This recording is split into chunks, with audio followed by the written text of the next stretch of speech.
Magandang araw kaibigan.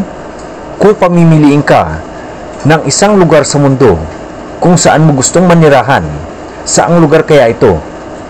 Kung ako mamimili, gusto kong manirahan sa bansang Switzerland dahil para kang nakatira sa isang fairy tale land kung nakatira ka sa bansang ito. Ang mga ilog at batis dito ay napakaganda. May mga kabundukang makapigil hininga kung pagmamasdan at napakaganda ng mga disenyo ng bahay na para bang fairy tale ang lugar na ito.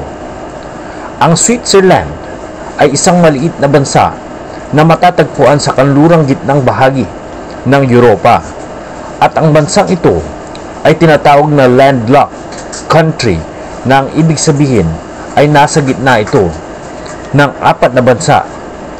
Nakabilang dyan ang Germany, France, Austria at Italy.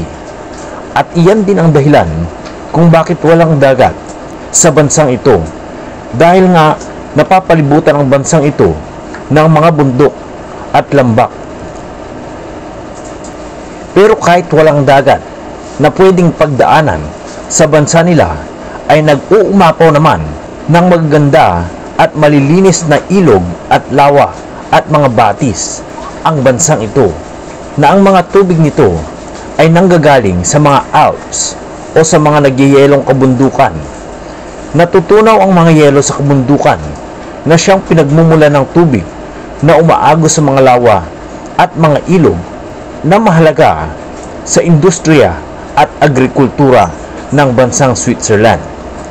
Sagana rin sa mga bukal ang bansang Switzerland. Malinis na tubig na nagmumula pa sa ilalim ng lupa na siyang pinagmumulan ng mga tubig sa fountains sa maraming lugar sa Switzerland. At dito sa bayan ng Geneva sa Switzerland, matatagpuan ang pinakamataas na fountain sa kanilang bansa, at karamihan ng mga water fountain ay maaring inumin dahil ito'y malinis. Kaya't malaki ang pakinabang ng mga fountains na ito sa mga tao. At kung gusto mong mamasyal at libutin para mabusog ang iyong mata sa magagandang tanawin sa lugar na ito, ay maaari kang sumakay sa napakagandang mga tren. Na ang mga tren sa Switzerland ay may malalaking bintana na magbibigay sa iyo ng pagkakataon na makita mo ang angking ganda ng bansang Switzerland. At ang mga tren na ito ang magdadala sa iyo sa mga makapigil hiningang mga lugar. Ngunit bakit nga ba tren ang pangunahing transportasyon sa bansang Switzerland? Ito ay dahil sa topografiya ng lugar na napapalibutan ng kabundukan, lalo sa countryside ng bansang Switzerland. Meron din namang mga kalsada, ngunit ito ay isang hamon sa mga motorista sapagkat makikipot ang mga kalsada sa Switzerland at kadalasan pa ay nasa mga bangin. At dagdag pa dyan, ang hirap sa paghanap ng parking lot para sa kanilang mga sasakyan dahil sobrang limitado ang mga kalsada sa mga tourist spots. At may mga bayan sa Switzerland na ipinagbabawal ang pagpasok ng kotse o anumang sasakyan, kaya naman mas pinipili ng mga taong pagsakay sa tren. Maraming magagandang bayan sa Switzerland. Karamihan ng malalaki at maliliit na mga bayan ay nadaraanan ng mga tren, at unahin natin ang pagpunta sa kanilang kabisera. Ito ay ang Bern, ang capital place ng Switzerland, na matatagpuan sa kanlurang bahagi ng kanilang bansa. Alam mo ba na ang Old City ng Bern ay isang UNESCO World Heritage Site? Ibig sabihin, kilala ang lugar na ito na lugar na dapat protektahan at pangalagaan dahil sa makabuluhang kultura at kasaysayan na dapat makita pa ng mga susunod na henerasyon. Mahalaga ang lugar na ito dahil dito nanirahan ang father of modern physics na si Albert Einstein. Kung gusto mo pang pumasyal, ay isunod naman natin ang fairy tale island ng Interlaken na humigit 1 oras ang biyahe sa tren mula sa Verne. Ito ay isang lugar na nagtataglay ng magagandang mga bundok at lawa na ang ibig sabihin ng Interlaken ay sa pagitan ng mga lawa, dahil ang Interlaken ay matatagpuan sa pagitan ng dalawang lawa na Lake Chun at Lake Brinz.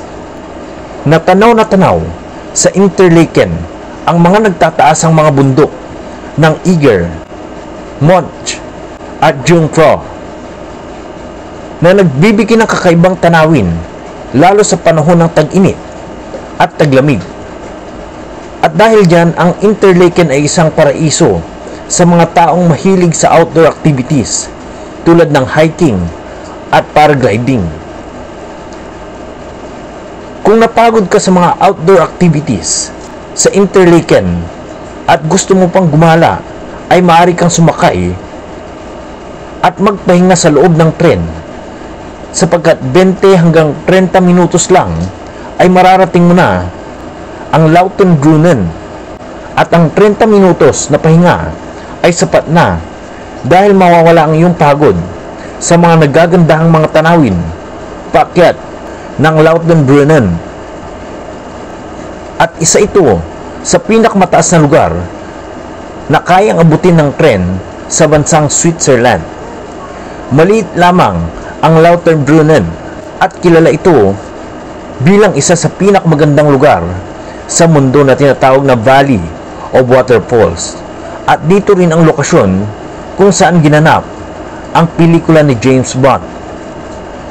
Mayroon ding parada ng mga baka sa Lautenbrunnen na tinatawag na Alpabzug. Ang mga baka ay nilalagyan ng burloloy at malalaman mo kung anong baka ang pinakamaraming naibibigay na gatas, kung anong baka na pinakamagarbo ang burloloy. Ang tradisyon na ito ay nangangahulugan ng paglalakbay pababa ng Alps o kabundukan. Ibinababa ang mga baka mula sa kabundukan, senyales ng pagtatapos ng tag-init, at kailangan na silang ibalik sa mga lambak bilang paghanda sa pagsabit ng taglamig. Ito ay kadalasang sa huling bahagi ng Setyembre o unang bahagi ng Oktubre, depende sa unang pagbagsak ng nyebe sa lugar.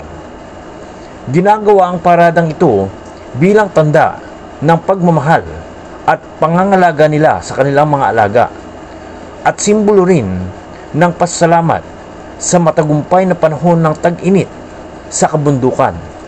At hindi lamang sa Lautenbrunnen ginaganap ang paradang ito ng mga baka, kundi sa ibang bahagi rin ng mga bansa at kadalasang sa countryside ng Switzerland. Kaya naman, isa ito sa makulay na kultura na inaabangan ng mga turista sa bansang Switzerland. Gusto mo pa bang maglibot sa bansang Switzerland? Dahil ang huling fairy tale destination natin, kaibigan, sa bansang Switzerland ay ang countryside niya na Zermatt, na halos 3 oras ang biyahe mula sa Lautenbrunnen. Sobrang nakakamangha ang village na ito, at isa sa katangian ng Zermatt ay ang pagbabawal sa mga sasakyan o kotse sa kanilang village.